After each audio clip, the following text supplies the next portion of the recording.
Fear is the wealth killer. Fear is a dream killer. Fear of not having enough money. Fear of losing money in the markets. Fear of making that next bad decision. How you might look to others. Getting the help that you need. Do you have the knowledge of it? What kind of fears do you have around money and wealth?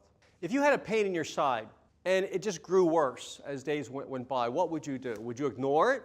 Would you do something about it? What's your fear around that? That it could be cancer, something serious? But when you finally do go to a physician to have that looked at, even if the news is not so good or good, isn't there a release of anxiety and stress? And then doesn't it give you a chance to do something about it? Give you a chance to take care of yourself. Fears around wealth are exactly the same. You can let them fester, you can let them cause anxiety and stress with you, or you can do something about it. And if you take care of yourself with it, you reduce that stress and anxiety, and you get a chance to possibly live the life you want now and in the future. So thank you for coming here today to take care of yourself. 35 years ago, I started a CPA firm. And our firm, after working for Ernst & Young in the city and Merck and Company, I basically started this firm that concentrated in sophisticated tax planning for individuals, business owners, and families. We did very well. We grew rapidly over the first 5 years. We had about 25 staff, a few partners. We were one of the most successful firms in our area. And during that time, I remember, as well as doing really great tax work and our clients really loved it, they would start asking other questions. Questions like, am I saving enough? Will I be able to retire at a certain age? How's my portfolio doing? Do I have the right insurance? I remember thinking, we don't answer those questions, and certainly couldn't at that time.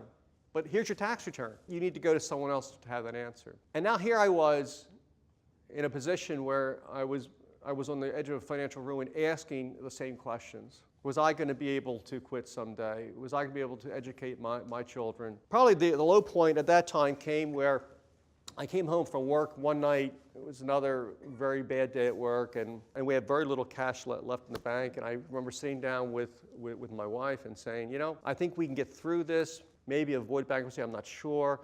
But in the end, I'm not even sure we're going to be able to keep this house. And she started to cry. And then after that, I remember to start to really, approach what the disaster I had around me. I started asking 4 tough words that were very tough for me. I was never taught to ask that in my life. And those words were, I need your help, because I really needed it. And so I would go to people, and it would be very tough at first to say, I need your help, because that meant I messed something up. I was not doing a good job. I was not going to look good in front of them in my mind. But when I did that, to my surprise, people wanted to help. They understood. And actually, a couple of mentors came forward. One in particular, Darrell Kane, who is a CPA financial planner in Dallas, sat down with me, and he forced me to make up a financial plan, mine. And then I really saw what bad shape I was in. But then he said, Al, now you're where other people feel when they have those questions, those fears. And he said, now, since you know that, now let's work on solutions to get to where you want to go.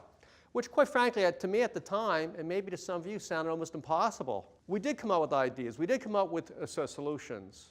I did avoid declaring bankruptcy. My finances recovered to such an extent that by age 48, I was financially independent. When you're going to make a financial decision, what expert do you use out there to help you? Accountant. Accountant? What else? My broker. Your broker? Lawyer. A lawyer? Google. Why not? Right. When I say forming a championship team and you have one, why do you want a really great team? Why do you want a championship team? Well, because when you have a team like in sports, you want a championship team because what? You want to win, right? So you want to do it to what? To win. Oh, come on. You can do better than that. What do you want to do? Win. Right. That's what you want your team to do, to win for you. But most people are not really good at forming their teams. Now, you don't have to do this. You don't have to take out that sheet of paper and spend the time to go through your advisors, your experts. You don't have to grade them. If someone's costing money, you can just smile and pay your bill. Right? But just understand, you may not be able to get to your goals. You may not be able to maximize the income or wealth that you have. You may not be able to accomplish your dreams, which again could be travel, starting a business, changing a career, helping other people, making a difference in the world. You know, I've been very fortunate in life. I live in Paris today. I live in New York. I'm the CEO of a great wealth management team. I live a life that I could have only imagined living when I was 6 or 13 or 15. And I owe it to people that stepped forward to help me make the best financial choices and decisions and taught me how to do that. And I remain committed to spreading that message and helping people accomplish the same thing or have a chance to achieve the dreams of the lifestyle that they wish. But it takes action. It takes action on your part also. There are first steps to really take with that.